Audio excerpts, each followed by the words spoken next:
Dias Venturosos, capítulo 12. Serviço e galardão.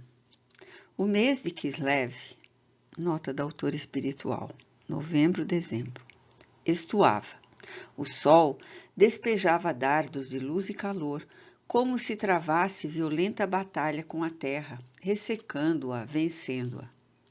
Os trigais pelos vales e na planície de Máquina se erguiam formando imenso tapete em repouso, sem o sopro agradável do vento.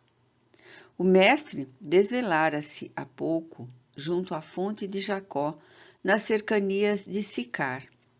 A mulher samaritana, que saíra a anunciá-lo como profeta a todos da cidade que a conheciam. Penetrando-lhe a alma, o Senhor conquistara-lhe o coração, porque ele não revolveu as feridas morais, antes as balsamizou, confortando-a dos duros golpes sofridos durante a existência dorida. Quem não a conhecesse, não lhe imaginaria as noites indormidas, as inquietações disfarçadas com sorrisos, as humilhações experimentadas. O tributo, a felicidade terrestre, é pesada canga que junge a padecimentos inomináveis. Somente aqueles que a carregam conhecem-lhe o peso à constrição. A mulher samaritana é um símbolo de perene atualidade. Vítima era tida como algoz pelo crime de ser mulher. Espezinhada na sua fragilidade, era condenada por haver se deixado seduzir. Sempre tem sido assim. Os que tombam são acusados por haverem caído, como as violetas esmagadas sob as patas animais que não deveriam estar no caminho por onde eles passam. Jesus conhecia as criaturas humanas, suas grandezas e prejuízos, amando-as conforme eram e como se apresentavam. Na sua condição de pastor, jamais elegia as ovelhas, deixando que essas o escolhessem. Ao espanto dos discípulos, que o surpreenderam em quase êxtase solitário, ao retornarem da cidade onde foram para a compra de alimentos e atendimento de necessidades outras, sucedeu-se a alegria das pessoas que tomaram conhecimento da ocorrência à borda do poço.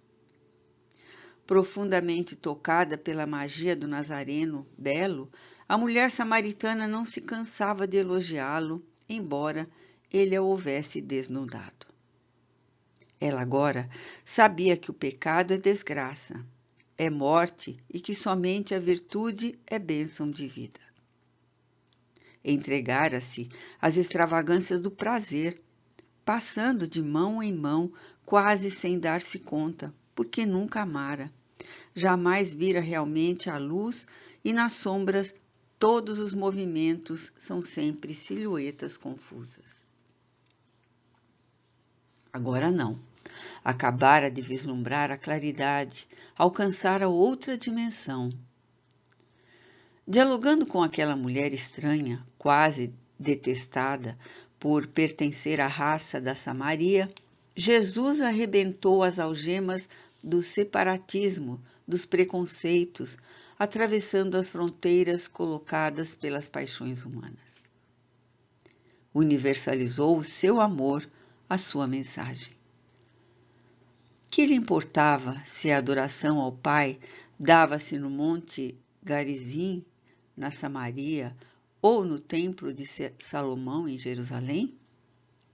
O importante em si mesmo é que todos adoravam a Deus, ou pareciam fazê-lo por fora, quando o correto seria no coração, nos atos de amor para com o próximo. Os amigos, percebendo-lhe a introspecção, sempre preocupados com o secundário em detrimento do essencial, insistiram para que ele comesse. Olvidados do pão do espírito, aferravam-se ao de trigo como solução única para todos os problemas. Por isso, ele lhes respondeu: tenho um alimento para comer que vós não conheceis. Chilreavam as aves na copa das árvores, enquanto o vento morno agitava-lhes os ramos. O trigal exuberante ondeava sob as vagas que lhe perpassavam em lufadas quentes contínuas. Atônitos, os companheiros murmuraram entre si. Acaso lhe trouxe alguém o que comer? Viviam com ele e não o conheciam. Falavam e ouviam, mas não o entendiam. Ele pensava no reino dos céus enquanto eles se mantavam ao reino da terra. Jesus, então, elucidou-os. O meu alimento é fazer a vontade daquele que me enviou a realizar a sua obra.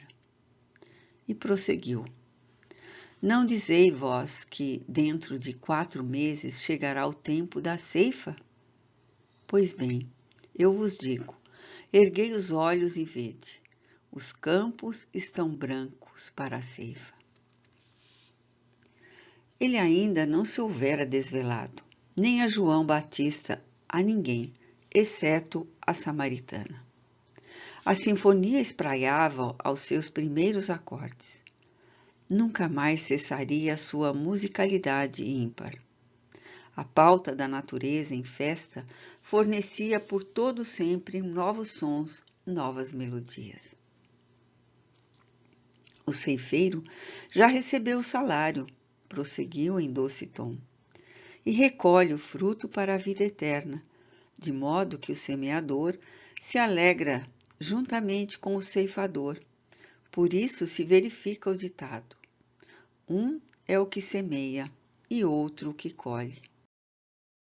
Enviei-vos a ceifar o que vós não trabalhastes. Outros trabalharam e vós aproveitai-vos do seu trabalho. Os amigos em silêncio ouviam-no com o coração incapazes no momento de digerirem as palavras com a razão. É necessário, na colheita, agradecer as mãos que antes semearam. Quem agora chega, que abençoe o trabalho daquele que antes aqui esteve e preparou-lhe o caminho. Todos os indivíduos no mundo têm um papel a desempenhar, sempre importante, enquanto a escala de valores classifica-os qualitativamente. O amor iguala-os em significado. Tanto é nobre aquele que desmata a gleba, quanto o que a enriquece de sementes, ou aquele outro que lhe recolhe os grãos. Não é fundamental saber quem veio antes, e menos é identificar aquele que virá depois. Sucedem-se as gerações, e à semelhança das águas que passam sob uma ponte, é provável que retornem como chuva enriquecedora. Porém, não importa sabê-lo por enquanto. A samaritana colheu dos lábios de Jesus o que não houvera plantado, libertando-se das licenças morais perturbadoras, readquirindo a identidade perdida. Por sua vez, os discípulos ceifavam a gleba plantada pelos profetas que os anteciparam, por aqueles que se sacrificaram antes que eles chegassem. Assim é a vida, e são assim os acontecimentos, tudo se encadeando em harmonia. No trigal verdejante, a derramar-se pelas encostas e planícies, sorriam coloridas as papoulas amarelas, vermelhas, as tulipas silvestres, enquanto os líquens ressecavam-se ao sol dardejante. A moldura da tela, na qual Jesus desenharia o poema de amor, estava pronta, e o artista começava a executar a sua obra. Sensibilizados, os samaritanos vieram pedir-lhe para que ficasse um pouco com eles após ouvirem a mulher testemunhar a seu favor.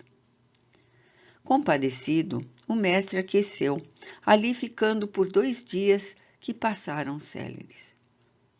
A alegria, o bem-estar passam rápidos em outra dimensão do tempo.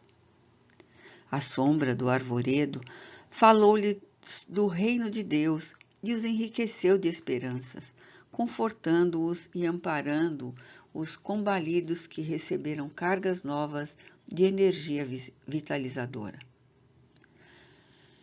Sob o céu recamado de estrelas lucilantes, explicou-lhes o significado da vida terrestre, esclarecendo-os quanto às necessidades da evolução e da transitoriedade do corpo carnal.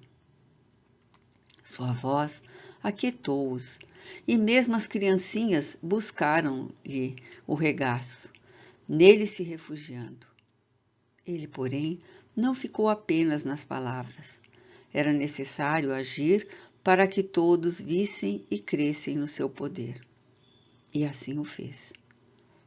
Ao terceiro dia, quando se dispôs a prosseguir na marcha, estava cercado de carinho e amor. Enfermos que se recuperaram, loucos recém-saídos da furna de perturbação, leprosos que ficaram limpos e endemoniados que recobraram a sanidade mental, agradeceram-lhe o obséquio da estada entre eles, asseverando que jamais o esqueceriam. As ansiedades iniciais estavam substituídas pela paz interior. Como a memória do mundo físico é de limitado prazo, certamente o olvidariam. Mas a mulher, abençoada pela sua revelação, a uma só voz os patrícios afirmaram: já não é por causa das tuas palavras que acreditamos. Nós próprios ouvimos e sabemos que ele é realmente o Salvador do mundo. Os campos garlhavam tons verdes e rubros à luz do sol nascente. Amanhecia, e as nuvens escuras adornavam-se de ouro. A estrada escarpada e áspera serpenteava e perdia-se nas dobras dos montes altaneiros. Ele e os amigos teriam que seguir adiante, a Jerusalém.